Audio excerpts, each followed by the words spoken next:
എന്താണ് ഇഷ്ടവും സ്നേഹവും തമ്മിലുള്ള വ്യത്യാസം എന്ന് നാം ചിന്തിച്ചു നോക്കിയിട്ടുണ്ടോ? നാം ഒരു പൂവിനെ ഇഷ്ടപ്പെടുന്നവരാണെങ്കിൽ ആ പൂ നാം പറിച്ചെടുക്കും. എന്നാൽ ആ പൂവിനെ സ്നേഹിക്കുന്നവരാണെങ്കിൽ വെള്ളവും വളവും കൊടുത്ത് ആ പൂവിനെ നാം പരിചരിക്കും. കാരണം ഇഷ്ടപ്പെടുവാൻ നമ്മുടെ പ്രയത്നം ആവശ്യമില്ല. സ്നേഹിക്കുവാൻ നമ്മുടെ പ്രയത്നവും പരിശ്രമവും പ്രവൃത്തിയും കൂടിയേ തീരും.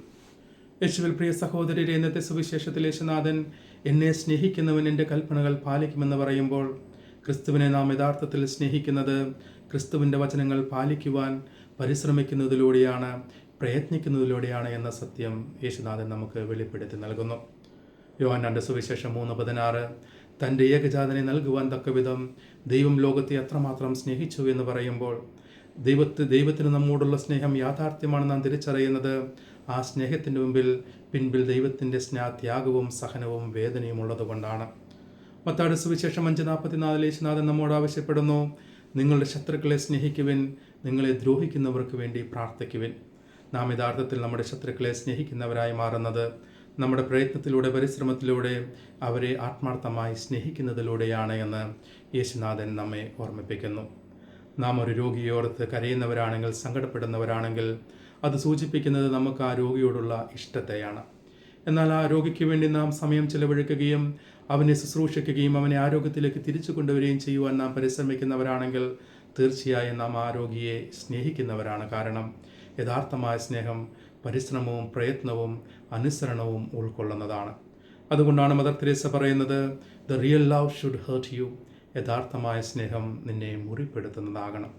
ആയതിനാൽ പ്രിയ സഹോദരരെ, ഇന്നത്തെ സുവിശേഷത്തിൻ്റെ വെളിച്ചത്തിൽ നാം നമ്മോട് തന്നെ ചോദിക്കേണ്ടത്, ക്രിസ്തുവിനെ സ്നേഹിക്കുന്നവരാണോ, ക്രിസ്തുവിനെ ഇഷ്ടപ്പെടുന്നവരാണോ? നാം പ്രാർത്ഥിക്കുന്നവരായിരുന്നിട്ടും പാപത്തിൽ നിന്ന് പിന്തിരിയാത്തവരാണെങ്കിൽ, നാം ആരാധിക്കുന്നവരായിരുന്നിട്ടും നമ്മുടെ ആത്മാവിൻ്റെ ക്ഷേമത്തെക്കുറിച്ച് അന്വേഷിക്കാത്തവരാണെങ്കിൽ, നാം വിശുദ്ധ കുർബാനയിൽ പങ്കെടുക്കുന്നവരായിരുന്നിട്ടും അതിൻ്റെ ചൈതന്യത്തിൽ ജീവിക്കാത്തവരാണെങ്കിൽ, നാം കുമ്പസാരിച്ചിട്ടും മാനസാന്തരത്തിലേക്ക് കടന്നു വരുവാൻ ആഗ്രഹിക്കാത്തവരാണെങ്കിൽ, നാം ക്രിസ്തുവിനെ സ്നേഹിക്കുന്നവരല്ല, മറിച്ച് ക്രിസ്തുവിനെ ഇഷ്ടപ്പെടുന്നവർ മാത്രമാണ്. ലൂക്കായുടെ സുവിശേഷം 6:46 യേശുനാഥൻ പറയുന്നു, നിങ്ങൾ എന്നെ പിതാവേ പിതാവേ എന്ന് വിളിച്ചപേക്ഷിക്കുകയും എൻ്റെ വചനം അനുസരിക്കാതിരിക്കുകയും ചെയ്യുന്നത് എന്തുകൊണ്ട്?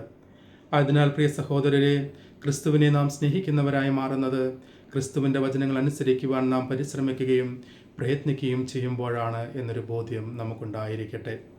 യെശയ്യാ പ്രവാചകന്റെ പുസ്തകം 40:8 പുല്ല് കരയുന്നു, പുഷ്പം പാടുന്നു, എന്നാൽ ദൈവത്തിൻ്റെ വചനമാകട്ടെ എന്നേക്കും നിലനിൽക്കുന്നു. ആ ദൈവത്തിന് മാറ്റമില്ലാത്ത വചനത്തിന് വേണ്ടി നമ്മുടെ ജീവിതത്തെ മാറ്റുവാൻ, ക്രമീകരിക്കുവാൻ നാം പരിശ്രമിക്കുമ്പോഴാണ്, അതിനായി പ്രയത്നിക്കുമ്പോഴാണ് നാം എല്ലാവരും ക്രിസ്തുവിനെ ഇഷ്ടപ്പെടുന്നവരായി മാറാതെ ക്രിസ്തുവിനെ ആത്മാർത്ഥമായി സ്നേഹിക്കുന്നവരായി മാറുന്നത്. പാപം ചെയ്യുവാൻ അവസരമില്ലെങ്കിൽ നാം എല്ലാവരും വിശുദ്ധരാണ്. എന്നാൽ പാപം ചെയ്യുവാൻ അവസരമുണ്ടായിരുന്നിട്ടും പാപം ചെയ്യാതിരിക്കുമ്പോഴാണ് നാം എല്ലാവരും ക്രിസ്തുവിനെ ആത്മാർത്ഥമായി സ്നേഹിക്കുന്നവരായി മാറുന്നത്. കാരണം ആ അവസ്ഥയിൽ നാം പാപം ചെയ്യാതിരിക്കണമെങ്കിൽ അതിന് നമ്മുടെ പ്രയത്നവും പരിശ്രമവും ക്രിസ്തുവിനോടുള്ള അനുസരണവും ആവശ്യമാണ്. ആയതിനാൽ നാം ക്രിസ്തുവിനെ ഇഷ്ടപ്പെടുന്നവരായി മാറാതെ സ്നേഹിക്കുന്നവരായി മാറുവാൻ നമ്മുടെ പ്രയത്നവും പരിശ്രമവും പ്രവർത്തനവും കൂടിയേ തീരൂ എന്ന സത്യം നാം തിരിച്ചറിയണം. 1 യോഹന്നാൻ 3:18 നാം വായിക്കുന്നു, കുഞ്ഞുമക്കളെ, നാം വാക്കിലും ചിന്തയിലും വാക്കിലും സംസാരത്തിലുമല്ല നാം സ്നേഹിക്കേണ്ടത്, മറിച്ച് പ്രവൃത്തിയിലും സത്യത്തിലുമാണ്. ഈ ഒരു ബോധ്യം നമുക്കുണ്ടായിരിക്കട്ടെ.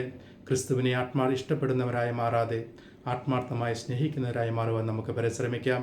അതിനായി ക്രിസ്തുവിൻ്റെ വചനം അനുസരിക്കുവാനായി, ആ വചനം ജീവിക്കുവാനായി പ്രയത്നവും പരിശ്രമവും ഏറ്റെടുത്തുകൊണ്ട് ക്രിസ്തുവിന് ഇഷ്ടമില്ലാത്ത കാര്യങ്ങൾ ഉപേക്ഷിച്ചുകൊണ്ട് ആ വചനം പാലിക്കുന്നവരായി മാറുവാൻ നമുക്ക് പരിശ്രമിക്കാം.